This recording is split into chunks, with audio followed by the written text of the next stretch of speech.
निकालेंगे यिर्मयाह 1 और उसका हम पहले 4 आयत से पढ़ेंगे ध्यान से। तब यहोवा का यह वचन मेरे पास पहुंचा, गर्भ में रचने से पहले ही मैंने तुझ पर चित्त लगाया और उत्पन्न होने से पहले ही मैंने तेरा अभिषेक किया। मैंने तुझे जातियों का भविष्यद्वक्ता ठहराया। तब मैंने कहा, हाय प्रभु यहोवा, देख मैं तो बोलना भी नहीं जानता, क्योंकि मैं लड़का ही हूँ। परंतु यहोवा ने मुझसे कहा, मत कह कि मैं लड़का हूँ, क्योंकि जिस किसी के पास मैं तुझे भेजूँ वहाँ तू जाएगा, और जो कुछ मैं तुझे आगे दूँ वही तू करेगा। तू उनके मुख को देखकर मत डर, क्योंकि तुझे छुड़ाने के लिए मैं तेरे साथ हूँ। यहोवा की यही वाणी है। बस ये तब यहोवा का वचन मेरे पास पहुंचा, गर्भ में रचने से पहले मैंने तुझ पर चित्त लगाया और उत्पन्न होने से पहले मैंने तेरा अभिषेक किया। यिर्मयाह से यहोवा का वचन कह रहा है, और यिर्मयाह छोटा होगा, उस समय बालक होगा। कि यिर्मयाह क्या कह रहा है? यिर्मयाह कह रहा है, हे प्रभु, और परमेश्वर क्या किया यिर्मयाह से, मैंने तुझे जातियों पर भविष्यद्वक्ता ठहराया है। तब मैंने कहा, हाय प्रभु, देख मैं तो बोलना नहीं जानता, क्योंकि मैं लड़का ही हूँ। यहाँ यिर्मयाह बोल रहा है, आपने कहा मूसा बात क्या बोल रहा था? मुझे मत फिरौन राजा के पास भेज, मैं बोलने में बनता हूँ। कैसे भी सब चुना, कैसे यिर्मयाह चुना, और कैसे आप चुने गए। तो आप ये ना समझें हम बोलने में कमजोर हूँ, लोगों को क्या वचन कल ही जाकर सुनाऊंगा। आज वचन ध्यान सुनना, कल आप जाओगे तो वचन के द्वारा काम करोगे तो लोगों को जीत कर ये वचन लोगों को या तो बचाएगा या ढाएगा। इसलिए अपने मुंह से अच्छी बातें बोलें, अच्छी बातें सुने, बहुत जरूरी है। यहाँ क्या कह रहा है यिर्मयाह, मैं तो लड़का हूँ, मुझे तू भविष्यद्वक्ता क्यों बना रहा है? लेकिन यिर्मयाह से प्रभु क्या कह रहा है? मत कह मैं लड़का हूँ। माँ मूसा से कह रहा है, मूसा कहता है मैं बोलने में बनता हूँ, मैं राजा के पास कैसे बात करूंगा, मुझे तो बोलना आता नहीं है। ये भी तो कह रहा है, लड़का क्या कह रहा है, मुझे बोलना नहीं आता। आप भी कहोगे मुझे तो सुसमाचार सुनाना नहीं आता, लेकिन जब जाओगे तुम्हारे मुंह पे यहोवा बैठ जाएगा। से बात कर। इसलिए समय बहुत करीब है, वचन ध्यान सुनो आप लोग, क्योंकि आप खुदा के लिए कीमती है और खुदा का सामर्थ आपके साथ काम करेगा। यिर्मयाह लड़का था, लेकिन इसी यिर्मयाह ने बड़े बड़े काम किए। मूसा बोलने में भद्दा था और मूसा द्वारा बड़े बड़े काम किए गए। समुद्र को 2 भागों में बांट दिया, मिस्र के सारे पहलौठे मारे गए, नील नदी को लहू बना दिया। आज बहुत सी बहनों में या भाइयों में क्या होता है, ब्लड की घटी जाती है, प्लेटें गिर जाती है, लोग घबराने लगते हैं। पता है ये क्यों होता है? मुंह की गलत अंगीकार से। कुछ भी हो, अंगीकार तुम्हारा अगर ठीक है, मौत भी पीछे हट जाएगी। यीशु मसीह के वचनों में जीवन और मौत दोनों है रखना। यिर्मयाह से परमेश्वर ने कहा था, आगे भी वचन पढ़ेंगे, ये वचन क्या करेगा? बहुतों को बनाएगा, बहुतों को ढा देगा। इसीलिए हम अपने लिए क्या बोल रहे हैं? कुछ लोग अपने लिए गलत बोलते रहते हैं, मैं कुछ नहीं कर पाऊंगा, मैं कुछ नहीं कर पाऊंगा, मैं तो ये हूँ, मैं तो वो हूँ। मूसा क्या कह रहा है? मैं कुछ कर पाऊंगा नहीं, मैं वचन राजा के सामने सुना पाऊंगा, बोलने बनता हूँ। परमेश्वर का तेरा मुंह किसने बनाया? फिर प्रभु ने वहां मूसा से ये भी कहा, लंगड़ा, लूला, बहरा, अंधा किसने बनाया? यहोवा ने कहा, मुझे छोड़कर ये कोई अंधा लूला बनाता नहीं है। फिर तू क्या हो रहा? इसी भद्दे मुंह से तू जा और बड़े बड़े काम तुझसे करवाऊंगा। लेकिन फिर भी जाने में तैयार नहीं तैयार हो रहा। क्योंकि मूसा ने तो परमेश्वर द्वारा काम देके नहीं देखा, नहीं देखा, लाठी डाली, लाठी के सांप मर गया। अब मूसा घबरा गया। जब पहली बार अगर तुम पेन डालोगे सांप बन जाए, सब भाग जाएंगे, उनके खड़े हो जाएंगे। अभी मैंने ये पेन डाल दिया मान लो और ये सांप बन जाए, तो हो सकता है मैं भी पीछे हट जाऊँ। ये तो आप थोड़ा, हमें भी पीछे हटना पड़ जाएगा। लेकिन जब यहोवा आएगा, मैं पकड़ पेन को, ये पूंछ पकड़। मूसा से क्या बोला? लाठी की पूंछ लाठी पकड़, मतलब सांप की पूंछ पकड़। सांप पर क्या कह रहा है? पूंछ पकड़। पूंछ जैसी पकड़ी, लाठी बन गई। अब ये देखा आश्चर्य कर्म मूसा ने अपने होते हुए आंखों के सामने अपने हाथ से देखा। फिर सांप ये हाथ का क्या बना दिया? कोड़।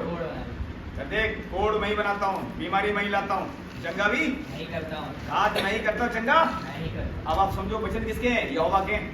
इसलिए आप अपने लिए कम से कम अपने लिए तो वचन ठीक बोलो, दूसरे के लिए ना बोल सको तो ऐसा ना। तो लोग अपने लिए गलत वचन बोलते रहते, मैं कुछ भी नहीं हूँ, ये हूँ तो वही वही रहोगे। मैं बोलो मैं कीमती हूँ यहोवा के लिए, मैं कीमती यहोवा के लिए। आमीन। आमीन। मेरे जैसा और कोई दूसरा है ही नहीं। नाप लो, कोई है तुम्हारे जैसा? शकल देखो, कोई कैसा है? खुदा ने मुझे अलग बनाया है, सबसे उत्तम बनाया है। यस, आमीन। मैं आशीषित हूँ, आमीन। जोरावर बाप मेरे साथ है। और फिर क्या बात है। हकीकत बोलो, हम उसकी औलाद हैं जिसने सब कुछ रचा है, जो मौत और जीवन दोनों को देता है। अब पर उसने मुझे जीवन के लिए बुलाया, मरने के लिए नहीं बुलाया। आपको अच्छा अच्छा बोलना चाहिए। अब आप अच्छा बोलते हो, पता है खुदा खुश होता है, मेरे बच्चे अच्छा बोलना सीख गए। बोलने सीखना है, मुझसे क्या करना था? बोलना था। और वो इतना समझाने के बाद 3 आश्चर्य दिखाए थे। एक पानी की छींट लहू बना दिया। कह रहा अगर पहला आश्चर्य विश्वास न करें, दूसरा दिखाना, दूसरा तीसरा दिखाना, विश्वास में करना पड़ेगा। फिर भी जा रहा, लास्ट में मूसा कह रहा है और किसी भेज दे। अरे परमेश्वर नाराज हो गया। कह रहा अभी तुझे बताता हूँ।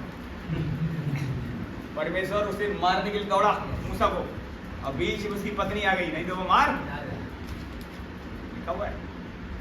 मेरे प्रियो, कई बार हम ठीक से काम न करें, बीच में दिक्कत है। लेकिन खुदा अब पता है अनुग्रह पर अनुग्रह, यीशु मसीह द्वारा अनुग्रह पर ग्रेस आया हुआ है।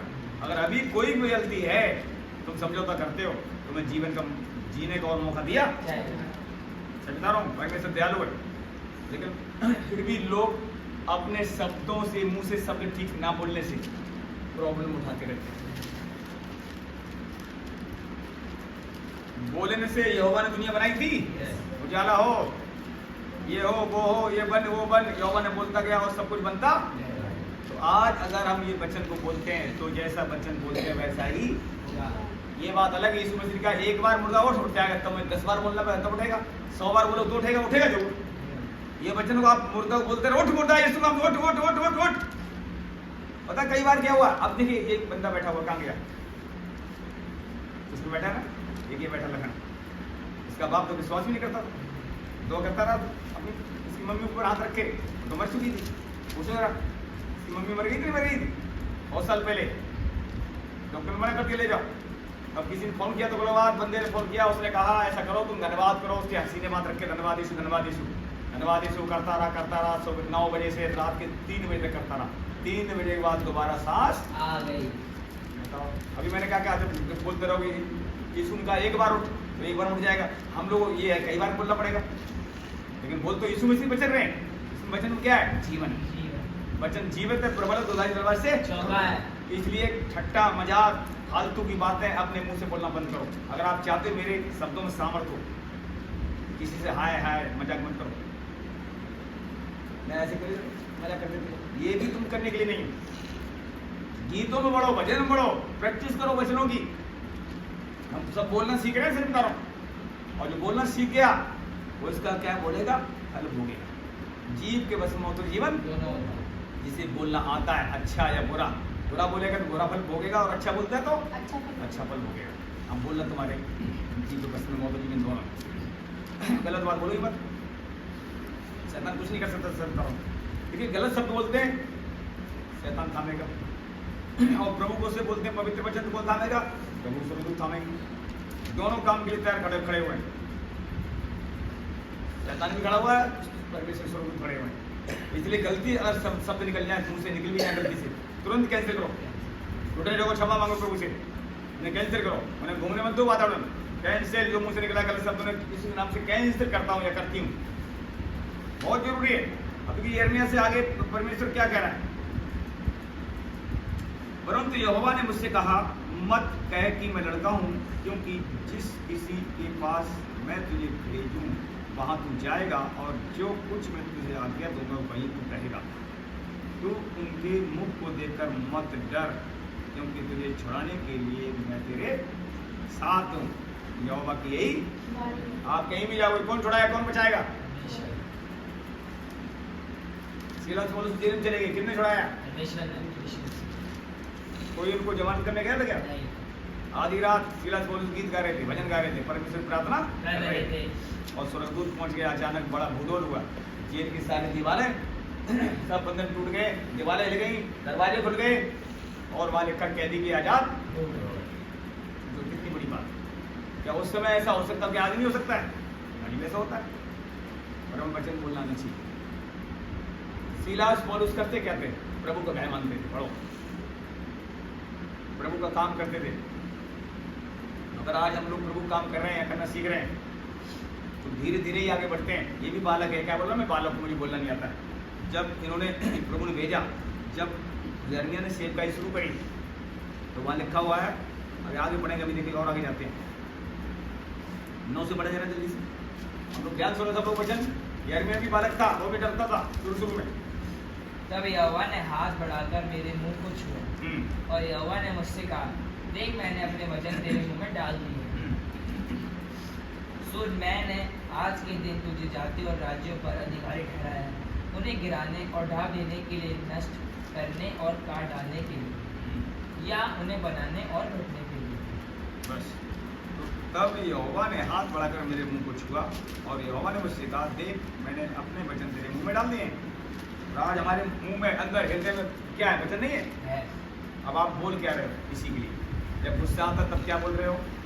गुस्सा ना आने पर क्या बोल रहे हो? यही हम सीखना सबके लिए। सचमुच सबके मुंह में लगाम लगनी चाहिए। अभी जिस घर से हम गए आए, तो लोग देखिए विश्वास नहीं करते। पता है पावर जिसके मुंह में है, इन वचनों में पावर है। अब जो विश्वास करता है, प्रभु का भय मानता है, वो वचन बोलेगा तो में पावर है। किसी को तो मर जाएगा तो मर भी जाएगा, बताना। और जैसे हम बोलते हैं चंगे हो जाओ, चंगे नहीं होते क्या? होते होते गुस्सा तो निकल जाती है। और गलती से किसी गुस्सा कुछ बोल दिया तो ये भी नहीं देखना है, वो उन पर असर पड़ता है। सही बात, बहुत बड़ी बात। कभी तो लिखा है जीव के बस में मौका जीवन दोनों होता है। गुस्सा आ रहे तब आप क्या बोल रहे हो? किसी सामने वाले के लिए या अपने के लिए? गुस्सा आ रही तो मुंह को लगाओ, उससे बढ़िया कोई बात वहां से हट जाओ। ये बहुत जरूरी हम सब सीख रहे हैं। तो ये यिर्मयाह के मुंह में जब वचन डाले गए, और ये बहुतियों जातियों को क्या करेगा? तू बनाएगा, रोपेगा, बहुतियों को क्या करेगा? ढाएगा, काट डालेगा। ये वचन ऐसे हैं। अब इस वचन को ध्यान से और सुनना। जब हम वचन ठीक ठीक बोलेंगे तो ठीक ठीक होगा। इसमें आगे लिखा हुआ है, फिर यहोवा का वचन फिर यिर्मयाह के पास पहुंचा। यिर्मयाह तुझे क्या दिखाई पड़ता है? उसने कहा बादाम की टहनी। तब यहोवा ने मुझसे कहा तुझे ठीक दिखाई पड़ता है, क्योंकि मैं अपने वचन को पूरा करने के लिए जागृत हूँ, जाग रहा हूँ। यहोवा कभी सोता रात को ना, अभी वो जागेगा पूरी रात, सुबह तक जागता रहेगा। अगर वही सो जाए तो दुनिया को चलाने वाला फिर कौन है? बाइबल बताती है जिस नगर की रक्षा यहोवा न करे उसे कोई पुलिस वाला बचा सकता। आपके हमारे घर की रात सो जाते हैं, कौन रखवाली कर रहा है? इसलिए बहुत जरूरी वचन ध्यान सुने। हमारा बाप यहोवा है, ठीक है ना? अब इस वचन को हम आगे और देखते हैं तो आगे क्या हो रहा है फिर इसका 16 से पढ़े जरा आगे। इसलिए हमें डरना नहीं, कहाँ डरना है, किससे डरना है ये भी सीखना है, किससे नहीं डरना है ये भी हमें समझना है। उनकी सारी बुराई के कारण मैंने उन पर दंड की आज्ञा दूंगा, और क्योंकि उन्होंने मुझे त्याग कर दूसरे देवताओं के लिए धूप जलाया और अपनी बनाई हुई वस्तुओं को दंडवत किया है, इसलिए तू अपनी कमर कस कर और जो कुछ कहने की मैं तुझे आज्ञा दूं वही उनसे कह। तू उनके मुख को देखकर ना घबराना, ऐसा ना हो कि मैं तुझे उनके सामने घबरा दूं। बस थोड़ा ब्रेक लगाओ। तो अब देखिए प्रभु क्या कह रहा है, तू जा इन लोगों में, क्योंकि उन्होंने क्या किया, मुझे छोड़ दिया है और ऐसे ऐसे काम कर रहे हैं, नहीं करना चाहिए। ये प्रभु के लोग थे। प्रभु लोग क्या करते हैं, कई बार प्रभु आगे बढ़ते हैं, जब दिक्कत होती है पीछे हट जाते हैं, प्रभु छोड़ देते हैं, फिर वही काम करते हैं जो नहीं करना चाहिए। अब परमेश्वर ने क्या कहा, इसलिए तू अपनी कमर कस और उठ कर जा और उनसे कहे क्या कर आज्ञा दे। और आगे कह रहा है प्रभु, मैं तुझे आज्ञा दूंगा वही उनसे कहे, तू उनके मुख को देखकर ना घबराना, ऐसा ना हो कि मैं तुझे घबरा दूं। हमें डरने की जरूरत, परमेश्वर हमारे साथ। हमें डरना है तो अपने पिता से डरना है, गलत काम नहीं करना है, किसी के विरुद्ध में अपोजिट नहीं बोलना है, गाली नहीं देना है। जैसे आप अगर सुसमाचार सुनाने जा रहे हो, उन्होंने पर्चा नहीं लिया, उन्होंने दो कुछ गलत बात बोल दी और आपने बोल दी दो गलत बात, तो उनमें और जमीन और तुम्हें कोई फर्क नहीं है। वो संसार के आप प्रभु के। अगर उनने दे दिया पर्चा, बाप से चुप रहे, तो बंदा सोचेगा और वहाँ से हट के आगे जाएगा, मैंने इसे गलत बोल दिया और इसने मेरे बुद्धि में कुछ भी। मैं आपको गवाही आधारी में बता दूं, ध्यान रखना। एक फास्टर जी थे, किसी घर में जाते 2 घंटे बार, तो उसका आदमी दारू पीता था, उस बहन का, तो 2 घंटे जाते थे, वो आदमी चिढ़ता था, फास्टर के वहाँ था। अब वो बहन खाना बना के लाई फास्टर के पास, तब तक उसका आदमी दारू पीने वाला थाली परस कर रखी और उसने आके खाना में थूक दिया खाने में, और थूका हुआ खाना वो खा रहा ना, बोले ना आप लोग, दवाई में सुना था, थूका हुआ खाना उसने खा लिया। उसने कुछ आदमी को उसको पत्नी को भी कुछ बोला ना, बहुत से फाइट से छोड़कर चले जाते, लेकिन थूका हुआ खाना वो खा रहा था, खा के चला गया चुपचाप। उसके बाद वही बंदा इसने थूका था, उसका जीवन वादम बदल गया, सोनी माँ की फट से। ऐसा परमेश्वर है। जब हम सहते हैं ना, सहने की एक सीमा है हद तक, जब हम सहते रहते स्वामी देख रहा है ना, वो बहरा नहीं रहती, हमारी आंखें बनाई उसकी आंखें हैं। जब हम सहते रहते हैं और बेफालतू तुम्हें कोई परेशान कर रहा है, तो उसका उचित न्याय किया, चाहे वो कोई हो। सहने की सीमा है, इसलिए बाइबल बताती तुम सहते रहो ताकि मेरे साथ राज्य भी करोगे। वो बंदे का जीवन बदला, और फिर क्या किया ना, कलसिया में राशन भेजने लगा, कभी धान कभी गेहूँ। उसने पूछा, उसने देखा ना इस बंदे को, बताओ थूका हुआ मैंने थूक दिया इसको, मैं उसे घृणा करा था, मेरे घर में क्यों दुआ करने आता है, थूक दिया खाने, और फिर भी उसने खाना छोड़ा। उसके बाद उसका जीवन बदला, उसके बाद राशन पानी कल से हम पहुँचा रहा। ऐसे लोगों जीवन बदलते हैं। जब हम सह लेते हैं तो बहुत कुछ जीत कर ले। अब उसने थूक दिया, इसका एक क्या दर्शाता है? अभी आपकी थाली में कोई थूक दे, वो तो वो हम भी खाना जल्दी नहीं खाएंगे, चलो छोड़ दो यार दूसरा खा लेंगे, यानी खाएंगे और नहीं खा लेंगे, ये सोचेंगे ना, निकालेंगे क्यों ना बाहर। क्या दर्शाता है? देखिए बहुत जरूरी है।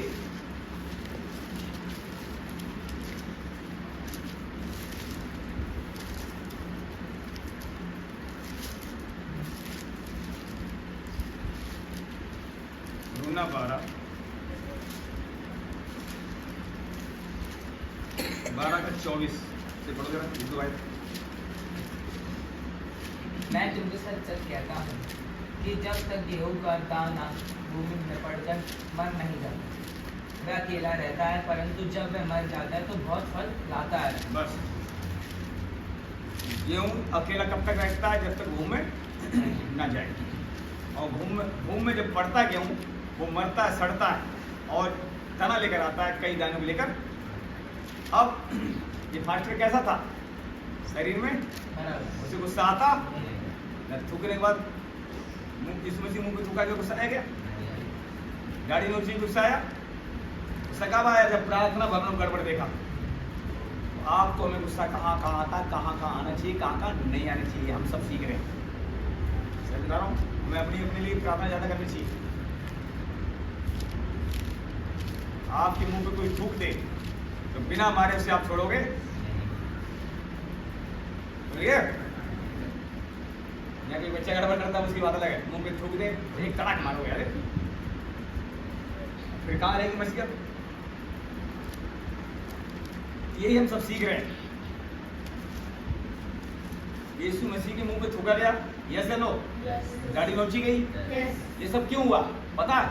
अगर हम इसमें वचन में बढ़ेंगे तो मेरे मुंह पे कोई थूक दे तो मैं सह सकता हूँ, क्योंकि यीशु मसीह मुंह पे थूका गया ताकि हमारे घिनौने के लिए पाप भी क्षमा किए जाए। उसकी दाढ़ी नोची गई, जो कुछ उसने यीशु ने सहा है, अगर यीशु हमारे अंदर बढ़ेंगे तो हम वो सब कुछ सह सकते हैं यीशु ने सहा है। पौलुस ने क्या सहा?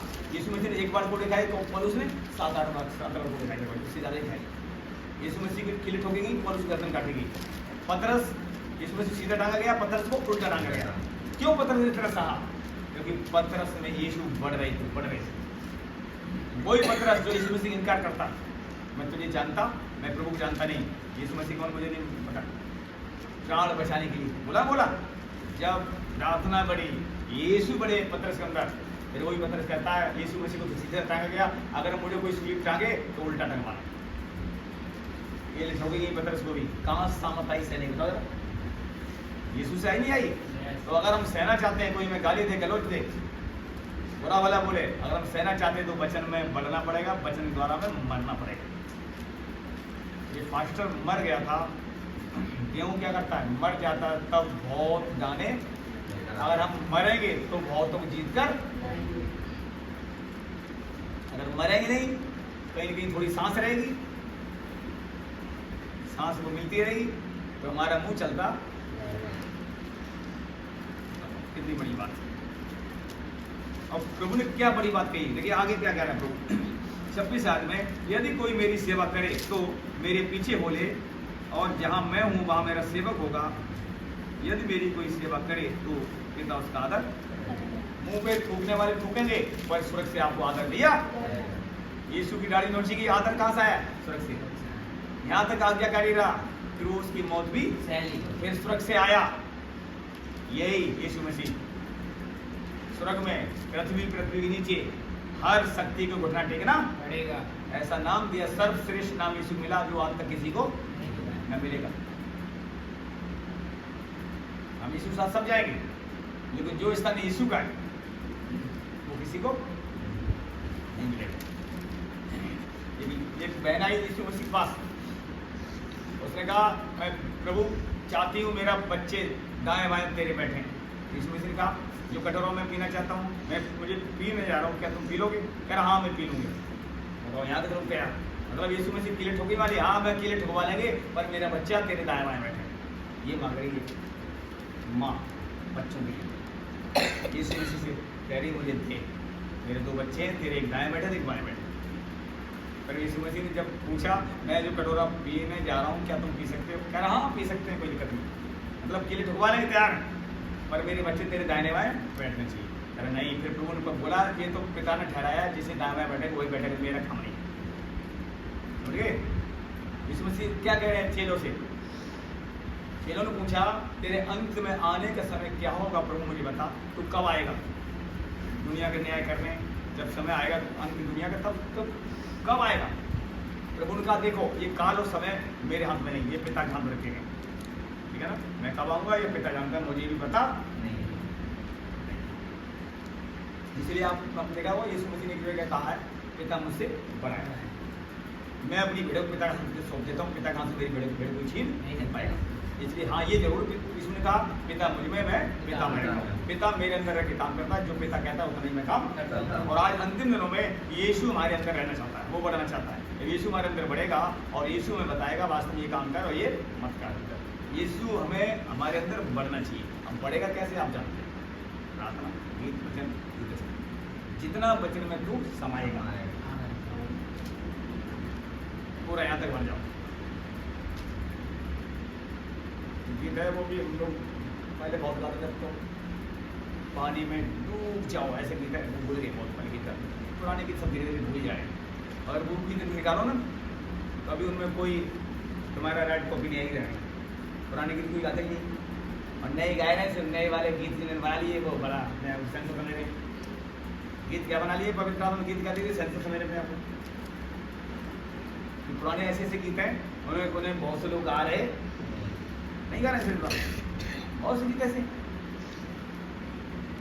तो ये सचमुच अब खुदा को आप भी अगर समय दो प्रार्थना में तो आपको नए नए गीत देगा परमेश्वर। आप पवित्र आत्मा गीत किया उसे समय देना पड़ेगा, वो आपको नए गीत देगा। परमेश्वर अपने भेद प्रकट किस पे करता है? जो खुदा का है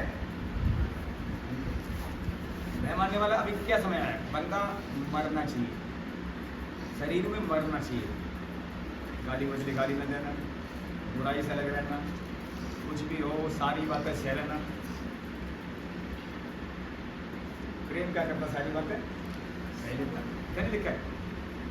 तो अगर हमारे अंदर यीशु बढ़ रहे हैं तो बाइबल बताती है खुद प्रेम बढ़ रहे हैं। प्रेम परमेश्वर से, परमेश्वर ही तो प्रेम है। बाइबल क्या बताती है? परमेश्वर प्रेम, सबसे बड़ा फल कौन है? प्रेम, परमेश्वर। तो अगर हम वचन में बढ़ रहे हैं तो वचन में सबसे जरूरी है हम हर दिन तो वैसा हम एक आत्मा है, स्पिरिट है, लोग कई बार जानते हैं शरीर काम प्रकट है और आत्मा काम भी प्रकट है। शरीर काम क्या है? क्रोध, क्रोध, ईर्ष्या, जलन, डाह, मतवालापन, लीला, कीड़ा, सारे बुरे काम क्या है? शरीर में, लहू में। और इसमें प्रभु कह रहा मरो, और आत्मा में जियो। अब शरीर में काम मरेंगे कैसे? जब तक वचन ना जाए हमारे अंदर, तब तक इस काम के लिए हम नष्ट हो सकते नहीं। तो हर दिन हमें वचन अंदर भरना पड़ेगा, और वचन हमारा जीवन चेंज करता है। वचन ही हमारे लहू को फिल्टर करता है। गड़बड़ है लहू में, तो लहू में जो गड़बड़ है वो वचन ही ठीक करेगा। इसलिए वचन ध्यान से सुनना बहुत जरूरी है, और हम वचन को सुन के याद रखते हैं तो हम ठीक होते चले जाते हैं। वचन क्या क्या कहता है, क्या क्या करने के लिए कहता है, क्या मना करता है। कई बार हम लोग सोचते हैं, हम लोग कोई जरूरत होती है, मतलब जब पड़ता, कोई काम पड़ता है, तो लोग बातें कुछ सह लेते हैं, और जब जरूरत नहीं पड़ती तो सहते पता नहीं होता है। जब हमें जरूरत है, अगर हमारा कहीं नुकसान हो रहा है तो हम सह लेते हैं, और कहीं लग रहा है हमें जरूरत नहीं तो सहते अकड़ जाते हैं, हट जाते हैं। ये भी स्वार्थ बना है। यीशु मसीह को एक ही बार गुस्सा आया, आप देख लो पूरी लाइफ में चूल्ही पर टंगते समय एक बार गुस्सा आया, कहीं गुस्सा नहीं आया। हाँ, ये जरूर उन्होंने खरा उपदेश दिया, वो उन्होंने किसी का पक्ष मुंह पे बोलते जो बोलना है। अपने माँ बाप को बोल दिया, मेरे माँ बाप वो हैं जो परमेश्वर वचन सुनते हो। वास्तव में यीशु मसीह तो वचन से ही पैदा थे, उनका माँ बाप को भाई कौन? वचन। मरियम को तो थोड़ी देर के लिए इस्तेमाल किया गया, बाकी यीशु मसीह क्या लिखा हुआ है? वचन देहधारी हुआ और हमारे बीच में डेरा किया। वचन गया मरियम की कोख में, और मांस लहू का शरीर धारण किया, और पैदा हुए यीशु मसीह। 30 साल के बाद 3.5 साल काम किया, मारे गए, गाड़े गए, 3 दिन जिंदा। शरीर में तो उन्हें घात किया गया, और आत्मा में जिलाया गया। आज हमारे बीच में आत्मा है, हमारे हृदय में भी, हमारे अंदर भी है, सबके अंदर यीशु मसीह बढ़ रहे हैं। अब यही तो देखो खूबी, यीशु भी एक बढ़ रहा था सबके अंदर। ये कैसे कर सकता था? हम भी तो एक आत्मा है, हम भी कुछ दिन बाद इस शरीर में निकल आएंगे बाहर, तो हम सबके अंदर रह सकते क्या?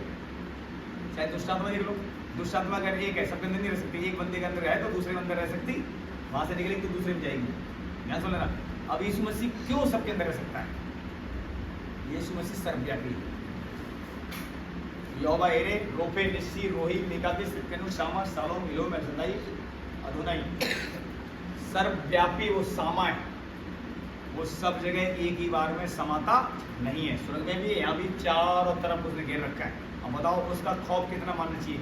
इसीलिए जब हम वचन पढ़ते हैं तो हमें ये पता लगता है, क्या पता लगता है कि जैसे जैसे वचन पढ़ते हैं तब पता लगता है परमेश्वर कितना सामर्थ्य है, कितना प्रेमी है, कितना लंबाई है, कितनी चौड़ाई है। इसमें पौलुस ने एक जगह जिक्र किया है। हम देखते हैं, हम आते हैं इफिसियों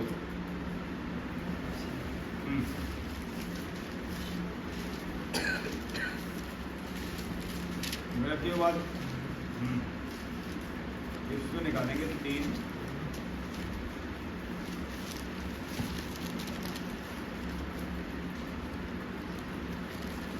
3 का हम 14 से पढ़ते हैं। मैं इसी कारण उस पिता के सामने घुटने टेकता हूँ जिससे स्वर्ग और पृथ्वी पर हर एक घराने का नाम रखा जाता है, कि वह अपनी महिमा के धन के अनुसार तुम्हें यह दान दे कि तुम उसके आत्मा से अपने भीतरी मनुष्य तक में सामर्थ पाकर बलवान होते जाओ, और विश्वास के द्वारा मसीह तुम्हारे हृदय में बसे, और तुम प्रेम में जड़ पकड़कर और नींव डालकर सब पवित्र लोगों के साथ भली बात समझना की शक्ति पाओ कि उसकी चौड़ाई और लंबाई और ऊंचाई और गहराई कितनी है, और मसीह के उस प्रेम को जान सको जो ज्ञान से परे है, कि तुम परमेश्वर की सारी भरपूरी तक परिपूर्ण हो जाओ। बस मसीह अब एक, अभी क्या बात हो रही थी? मसीह एक है और हमारे सबके हृदय में। जितने लोग बैठे सबके हृदय में मसीह आ जाता है। तब यहाँ बैठे ना कोई अपने आप आ सकता, यीशु मसीह ने कहा क्या कहा, जब तक मेरा पिता न खींच ले मेरे पास तब तक मेरे पास कोई नहीं आ सकता। या यीशु मसीह खुद प्रकट न करें जिस मनुष्य पर या बच्चे पर, तब तक कोई मसीह को पा सकता नहीं। तो आप इतने लोग यहाँ बैठे, ऐसी कितनी मीटिंगें चल रही होंगी, यहाँ तो थोड़े लोग बैठे हैं, हजारों मीटिंग अभी लगता हूँ मीटिंग हो रही होंगी जगह जगह, सचता हूँ पूरे वर्ल्ड में। और सबके अंदर मसीह, सबके अंदर मसीह, सब जगह मसीह, जंगलों में मसीह, अगलों में मसीह, ठीक है। और आप ध्यान सुनो, दाऊद से परमेश्वर क्या करता है, तो आकाश चढ़ेगा तो मैं तो वहाँ भी तुझे, अगलों में चला जाएगा तो समुद्र पार जाएगा तो आप तू कहाँ भागता है, मैं तेरी आत्मा से भागकर कहाँ गया। बताइए, और ऐसा महान परमेश्वर, सामर्थ्य जिंदा परमेश्वर, बताओ उसको अगर मनुष्य, उससे मनुष्य नहीं करता है। और क्या लोग करते हैं, उसकी मसीह गाली देते हैं, और फिर भी वो उन्हें, कितनी खूबियां हमारे प्रभु के अंदर, गाली देते हैं लोग यीशु मसीह को, और वो गाली देने वालों को क्षमा करते हैं, सूली पर कीले ठोक देंगे। यीशु मसीह क्या कह रहे हैं, पिता ने क्षमा कर, ये लोग जानते नहीं, इन्हें समझ ही, इतनी बड़ी बात। तो इसलिए हमें देखिए इफ्सियों में क्या हमें मिल रहा है, तुम उसके प्रेम में जड़ पकड़कर भली भांति समझने की शक्ति पाओ कि उसकी लंबाई, चौड़ाई, गहराई, ऊंचाई कितनी है, उसके प्रेम को समझ सको और परमेश्वर की सारी भरपूरी तक भरपूर हो जाओ। पता नहीं जितनी परीक्षा आती, हम लोग डरते हैं, कई बीमारी है, कोई समस्या है, ये क्यों आती है पता आपको? ताकि हम सिद्ध और पूरे, हमारा अब तक कोई ऐसी समस्या आपके पास नहीं आई। अब इस जितनी समस्या आई, जो परीक्षा आई, छोटी परीक्षा, बड़ी परीक्षा, धीरे धीरे बड़ी परीक्षा आई, जितनी परीक्षा आपने पास करी, ध्यान सुनो, उसके बाद आपके बीच में, अब सपोज करो बीमारी वाली परीक्षा आई या और कोई छोटी मोटी परीक्षा आई और आपने प्रार्थना करी वो ठीक हो गई, तो छोटे मोटे काम और बिगड़ा होगा तो आप करेंगे नहीं करेंगे। और एक बड़ी परीक्षा से आपको गुजर जाए, कोई बड़ी परीक्षा हो, आपको तलवार मारने के लिए लड़के घेर लें 8-10, और वो तलवार घेर लिया सबको, और आपका कोई रास्ता बचने का ना हो, और जब आपने पुकारा उसे, प्रभु बचा मुझे, और बचाने वाला को कोई भाग दिया जाए और वो सब भाग जाए, या उनके कुछ भी हो, वो आपको मार ना सकें, तो आपका विश्वास बढ़ेगा घटेगा? बढ़ेगा कि नहीं बढ़ेगा? इसीलिए परीक्षाएं आती है विश्वास बढ़ाने के लिए, समझ गए? परीक्षाएं आती हैं विश्वास बढ़ाने के लिए, जितनी परीक्षाएं आप पास करेंगे उतना विश्वास बढ़ता चला जाएगा। और जो क्या लगा हुआ, धन्य वो व्यक्ति जो परीक्षा में खड़ा रहता, उसे जीवन का मुकुट मिलेगा। इसलिए बहुत जरूरी है परीक्षाएं तुम खड़े रहना सीखें। देखिए होता क्या है, परीक्षा दो तरह की आती है, पहले भी आपने ध्यान सुना है, एक पाप की वजह से परीक्षा आती है, एक उन्नति की वजह से आती है। परीक्षा पाप की वजह से आई है तो आपको क्षमा मांगना पड़ेगा, पश्चाताप करना पड़ेगा, और उन्नति की वजह से आई है रहना पड़ेगा। अच्छा सीख लो भाई, पाप की वजह से आई है, पश्चाताप करोगे तो निकल पाओगे, और उन्नति की वजह से आई तो सहना पड़ेगा, चाहे 1 साल, 2 साल, 4 साल। दाऊद ने पाप किया, 13 साल तक सहना पड़ा, और यीशु की परीक्षाई बढ़ने की वजह से 13 साल उसने भी सहा। आप देख लो, 13 साल के बाद 17 साल को बेचा गया और 30 साल प्रधानमंत्री, कितने साल सहा? 13 साल। 13 साल सहते सहते प्रधानमंत्री बना, और हम सोचते हैं जाके पहले प्रधानमंत्री बनते हैं, कैसे बचा कोई? आज ही बढ़िया शादी हो जाए, आज ही मकान मिल जाए, आज ही हमारी पत्नी आए, बाइबल पढ़ने लगे, सब कुछ करने जाए, लोग सोचते हैं कि आज ही बड़े बड़े काम हो जाए। जो ध्यान सुनो, तो बताओ कैसे हो जाएगा? 13 साल बहुत होते हैं, 13 साल जंगलों में दाऊद भटकता रहा, फिर भी अगर बंदा जो बाइबल पढ़ता, ध्यान सुन लेना, अगर कोई आगे बढ़ना चाहता है, दाऊद क्या कह रहा है एक जगह, प्रभु तेरी आज्ञा मानने में मैंने देर क्या किया है? भूल नहीं की है। अगर हम वचन ध्यान से डेली सुने, क्या लिखा हुआ, अगर तुम्हारे हाथ ढीले ना हो तो समय पर कटनी काटोगा, और ढीले पड़ोगे तो नहीं काटोगे।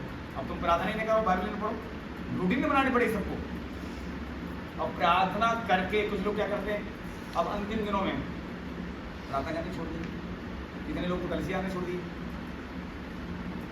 हमको इसी लोग कहते हैं बड़े फास्ट लोग, फास्ट जी मेरा मन प्रार्थना करने में लगता, फास्ट जी क्या कहते हैं, मन तो मेरा भी लगता प्रार्थना करने, पूरी रात बैठना। यहाँ तो चलो आधे घंटे में प्रार्थना में, अभी अब क्या हो रहा है, अब 3 बजे वाली प्रार्थना हमारी डाउन, एक हफ्ते से ये अभी हो रहा है, मानता हूँ। लेकिन एक दिन ऐसा समय आएगा, अगर खुदा हम वास्तव में बढ़ना चाहेंगे तो हमें कोई रोक, संघर्ष है, लड़ाई है, रोकने वाली चीजें रोकेंगी, पर क्या लिखा हुआ, रोकने वाली वस्तु को हटाओ। क्या हमको जब पहले शुरुआत में क्या नहीं रोका गया, कितने अटैक होते थे, 7000 लोग थे कलसिया में, फिर भी पागल पर के दौड़े पढ़ते थे, कहते थे यार कब मैं छुटकारा पाऊंगा, हमको ठीक है भाई कब छूटूंगा मैं, कैसे होगा ये समझ में आता है। 8 घंटे की प्रार्थना थी, वो बास भी था, लेकिन सेवा करते करते गिरी, और आज बुद्धि ज्ञान के भंडार प्रभु ने डाल दिए उनके अंदर, टैलेंट डाल दिया, समझा रहे लोग, सिखा रहे हैं, ये बहुत जरूरी है। हकीकत है, अगर हम बुद्धि चाहिए, समझते हैं, यीशु चाहिए, कुछ भी चाहिए हमें आगे उन्नति के लिए, यीशु चाहिए। अगर पाप से बचना है तो यीशु चाहिए, मौत से बचना यीशु, बिना यीशु हम कुछ नहीं कर सकते। हर परिस्थिति में यीशु हमें जरूरत है। मान लो अगर आप रात को सोने भी जा रहे हैं, प्रार्थना करिए सोते समय, प्रभु मैं सोने जा रहा हूँ, बुरे सपने नहीं आने चाहिए, सुंदर नींद दे, कम समय मेरी नींद पूरी हो जाए। जब आप प्रार्थना करके सोते हैं तो जिम्मेदारी कैसी बनती है, हमेशा उसके बाद अगर सपने आ रहे हैं तो खुदा जाने उसको काम करें। अगर आप खुदा के साथ सैकड़ों घुटने टेकते हैं, विश्वास में आगे बढ़ते हैं, सोते समय प्रार्थना करो, खाते समय प्रार्थना करो, हर बात में प्रार्थना करो, नहाते समय प्रार्थना करो, चलते फिरते धन्यवाद करो। क्या लिखा हुआ है, मसीह यीशु में पिता की इच्छा तो धन्यवाद कर। धन्यवाद हम करना बंद नहीं करते हैं, क्योंकि हर परिस्थिति में लिखा हुआ है फिलिपियों 4:6 में, प्रभु निकट है किसी बात की चिंता, पर तुझे करना क्या है, हर परिस्थिति में धन्यवाद करना है। धन्यवाद की भेंट चढ़ा, विनती प्रार्थना प्रभु के सम्मुख ले जा। छोटी छोटी प्रार्थना धन्यवाद जब कर रहे हैं तो बाइबल बताती है तेरी शांति तेरे विचारों में मसीह यीशु में यहाँ सुरक्षित रखी। यहाँ से डिस्टर्ब होता है, हम प्रार्थना नहीं कर पाते हैं। आप जितनी प्रार्थना मत करो, कोई डिस्टर्ब कर रहा है तो यहाँ डिस्टर्ब होता है, और यहाँ डिस्टर्ब होगा तो ये शरीर डिस्टर्ब होगा। ये बहुत जरूरी है, हम लापरवाही ना करें। समय बहुत करीब, थोड़ी दिन का खेल हो रह गया। हम लोग शरीर में हैं और हम लोग एक आत्मा है। ये शरीर प्रभु ले लेगा, प्रभु अब आएगा, बहुत से लोग शरीर यही रह जाएंगे, चेंज हो जाएंगे। तो अब हम अंतिम दिनों में पहुंच गए, तो करें क्या करें, जल्दी से एक चलो देखते हैं।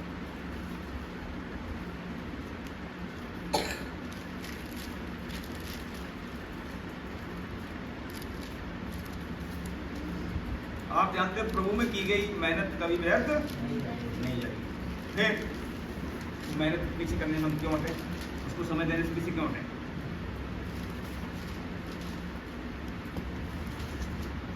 निकालते हैं गलतियों 6,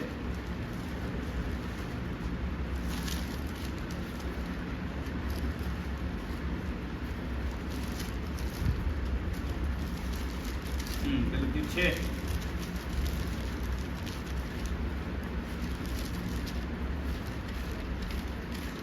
रेडी।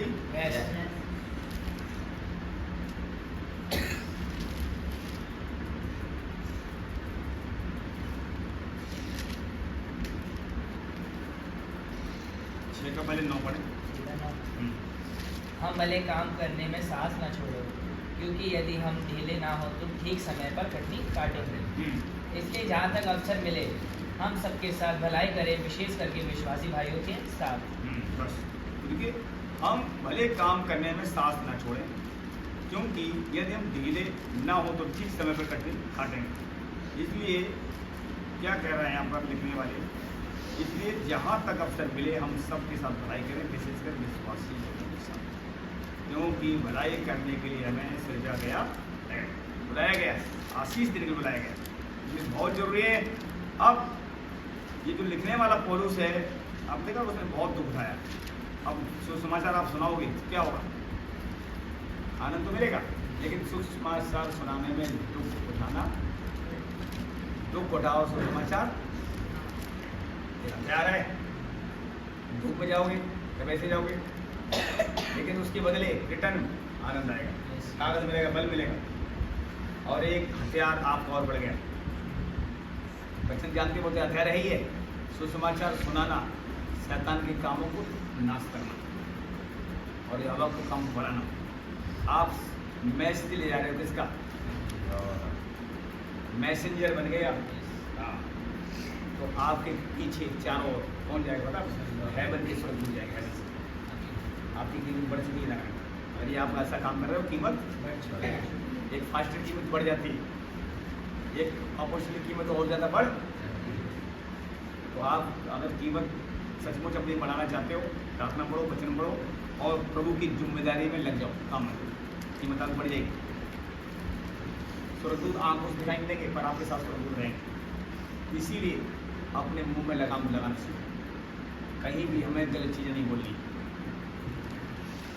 पता अब जैसे ही प्रभु पीछे हम चलेंगे अच्छे काम करने के लिए, शैतान भी मुंह फाड़े। जैसे आप भले काम करोगे शैतान को हजम होंगे नहीं, पीछे ऐसे खड़ा हुआ है कि कहीं ये गलती करे तो उसे धन्य वो व्यक्ति जो पापियों में खड़ा खटकने मंडलियों में वह तो योगा की व्यवस्था पर रात दिन ध्यान करता रहता है। सुना क्या है, जहाँ भी घर आ रहे हो, वापस या जिम जा रहे हो, बाइबल उठा के पढ़े। कस्टमर आ रहे हैं, मान लो सीखने वाले, घर को उठा के जब तक नहीं आ रहे बच्चे जो याद मुँह में बोलो, ठीक से बैठे उधर बैठे, जो हो गया उधर छोड़ बदल दो, ठीक है ना। ये खेल कूद नहीं हो रहा है, ध्यान से बैठा के बहुत जरूरी है। हम लोग सब सीख रहे हैं, बीच बीच में गलतियां हो सकती हैं, लेकिन गलती होगी तभी तो सुधार होगा। भाई छोटा बालक गिरता है फिर चलता है, गिरता है फिर चलता है, तभी तो दौड़ता है। अगर आप दौड़ोगे तो एक आध बार गिरोगे तो 2-4 बार जरूर, तभी दौड़ आप दौड़ो। तो हमें घबराने की जरूरत नहीं। कलाम कहता है 7 बार गिरा और तो भी खड़ा कर दिया जाएगा। इसलिए हमें हिम्मत रखनी है, अपने मुंह से अच्छी बातें बोलनी है, अपने लिए चाहे सामने वाले की, बहुत जरूरी है। कोई भी गलत बात मुंह से नहीं निकलनी चाहिए। गुस्सा आने से पहले जी को लगा, क्रोध आएगा। कुछ लोग आपके घर के चाहे पड़ोसी चाहे सुसमाचार सुनाने जब बांटने जा रहे हैं वो भी गुस्सा दिला सकते हैं। कई बार लोग पता है जब आपसे कोई पता क्या होता है, छोटे लोग आपको अगर डांटते हैं, छोटे लोग कुछ बोलते हैं, आप गुस्सा दिला रहे हैं। अब सवाल है छोटे जब गुस्सा दिलाते हैं क्या आपको गड़बड़ मुँह से निकलता है, या बड़े गुस्सा दिलाते हैं, बड़े माँ बाप गुस्सा करते हैं तब तो आप चुप हो जाते हैं। क्या छोटे बच्चे कोई गलत काम करते हैं तो गुस्सा आता, क्या बच्चों को गाली देते थे? ये भी देखना मैं गुस्सा तो छोटे भी दिला सकते हैं ना, माँ बाप रहेंगे, बाहर के घर के रहेंगे, पर क्रोध जब आता है तब हम क्या करें? तो बहुत जरूरी, हम सब सीख रहे हैं, बहुत जरूरी है। क्रोध जब आए तो बाइबल बताती है, देखिए यहाँ लिखा हुआ है, नीत वचन में रह गए 10 मिनट।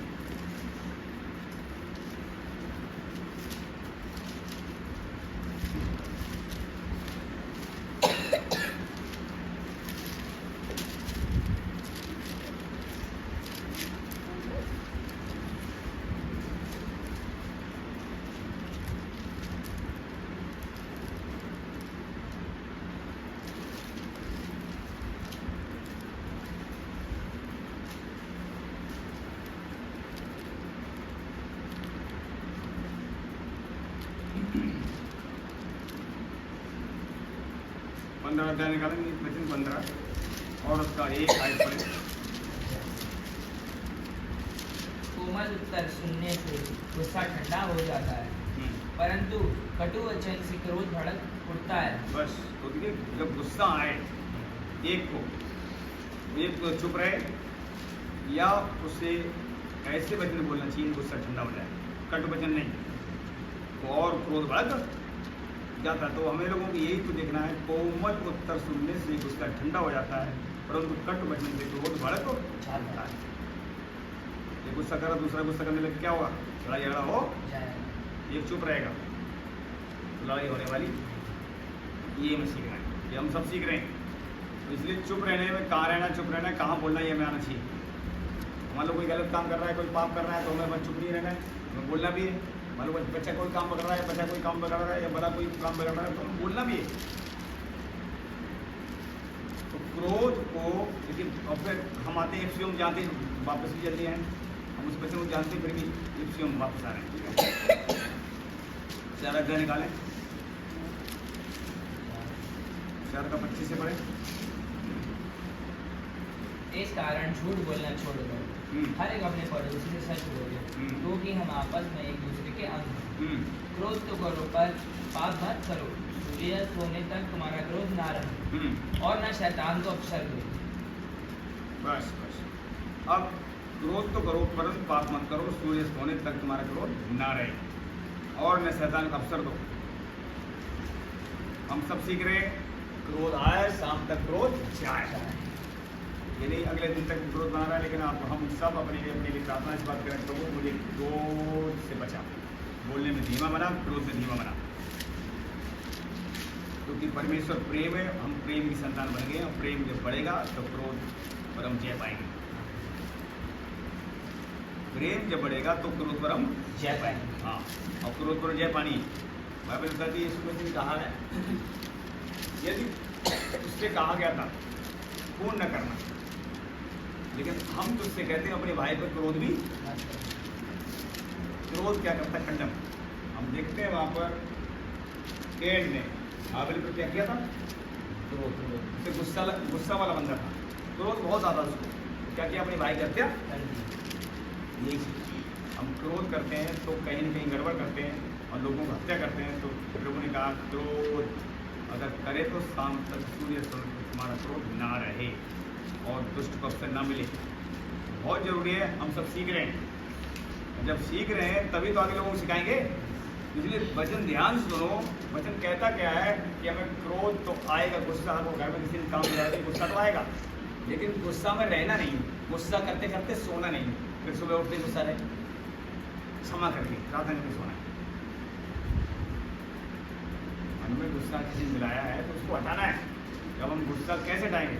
अंगीकार करके, प्रार्थना करके, वचन बोलकर। बहुत जरूरी है, क्रोध आएगा और जाएगा, रुकेगा, रुकना नहीं चाहिए। नहीं तो रुकेगा, हमारे अंदर बुरापन आएगा, उस व्यक्ति के इसने गुस्सा दिलाया, उसके ये मुँह से गलत शब्द बोलोगे, फिर वो पाप होता चला जाएगा, फिर और समस्या बढ़ती चली जाएगी। और जो ज़्यादा देर तक गुस्सा रहता है, ज़्यादा दिन तक उसकी प्रार्थना रुक जाती है, बीमारी आ जाएगी, परेशानी खुद होने लगेगी। क्या लिखा हुआ है इसमें आपके? नीति पुस्तक के बाद श्रेष्ठ की कमाएं,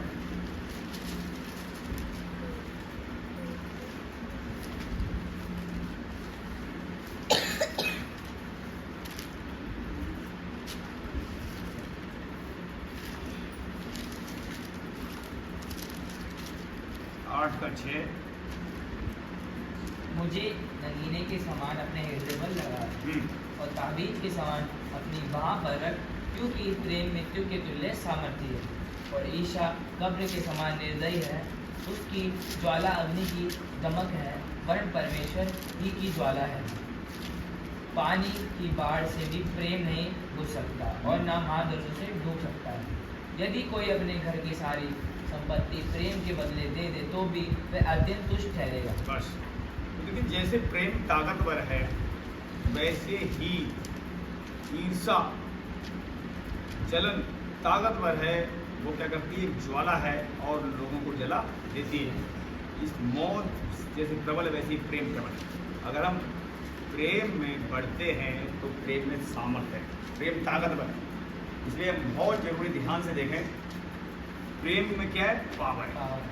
जैसे मौत प्रबल है वैसे ही प्रेम में ताकत है। और ईर्षा कब्र के समान निर्दयी है, उसकी ज्वाला अग्नि से दमक है, परंतु परमेश्वर की ज्वाला है। ये क्या करती? लोगों को जला देती है। गुस्सा, क्रोध, जलन, जलसी रखना, उसमें कोई सामने जिससे आप गुस्सा आया जल रखते हैं उसका कुछ नहीं बिगड़ेगा। इसके बिगड़ेगा। अगर आप किसी गुस्सा करते हैं तो आपका नुकसान हो सकता है, न कि उससे जिससे गुस्सा न रहे। तो हम यहाँ देखते हैं क्या लिखा हुआ है, ज्वाला अगन दमक है, ये क्या करेगा, खुद को नुकसान कर देगा। इसलिए ये क्यों पढ़ा था, तुम्हारा क्रोध सूर्यास्त होने के बाद सूर्यास्त होने के बाद क्रोध ना रहे और दुष्ट को अवसर ना मिले। धीरे धीरे हम लोग सब सीख रहे हैं।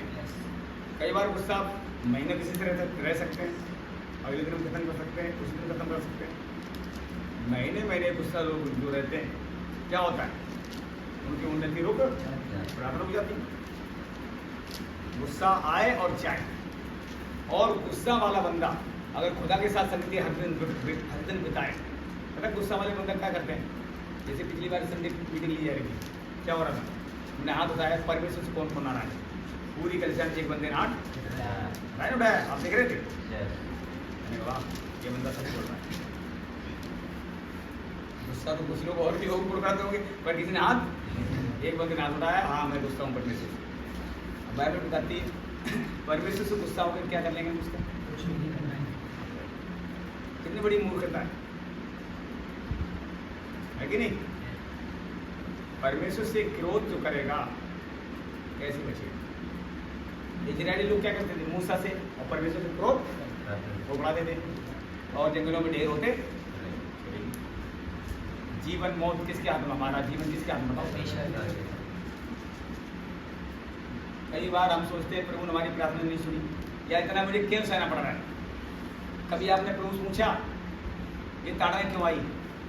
एक वचन लिखा हुआ है, लोग पाप करते हैं और फिर भी परमेश्वर से पूछते नहीं कि दंड क्यों आया। गलती हमने करी, मान लो कोई दिक्कत है तो प्रभु से पूछा, प्रभु ये दिक्कत क्यों आई, मुझे बता, याद दिला मैंने कौन सी गलती, तो बताएगा वो। जैसे भी कुछ दिन गए इसके घर कृष्णा के श्रीमती ने कहा, जब मैंने प्रार्थना करी तब प्रभु ने मुझे बताया क्या करता है, नीचे पाइप को छोटा कर, पाइप को छोटा करा, पानी चालू हो गया। तो परमेश्वर बताता है, पर सवाल है कि हम प्रार्थना करते हैं, रास्ता परमेश्वर खोलता है। स्वप्न जो दर्शन आता है उसका अर्थ भी परमेश्वर बताता है,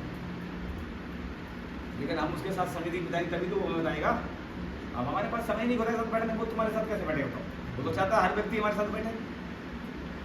समय बाइबल में देखिए, बाइबल जैसे आप उठा के पढ़ना शुरू कर देंगे धीरे धीरे, और परमेश्वर आपसे बातें करना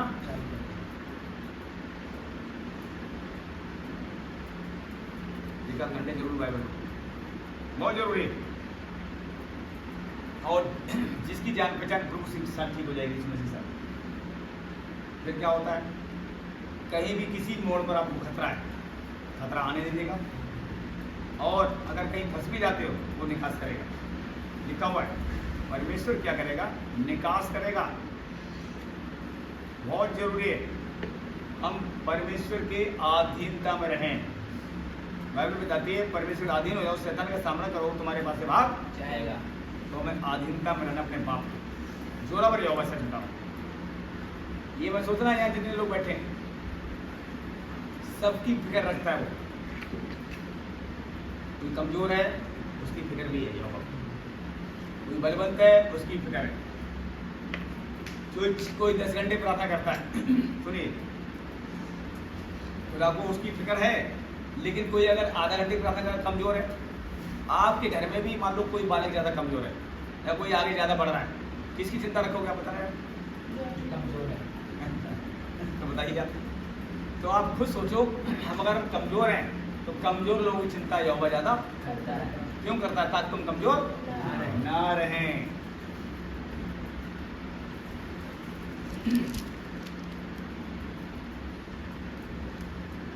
छोटे बच्चे का घर रखा जाता है, घर में रखा जाता है।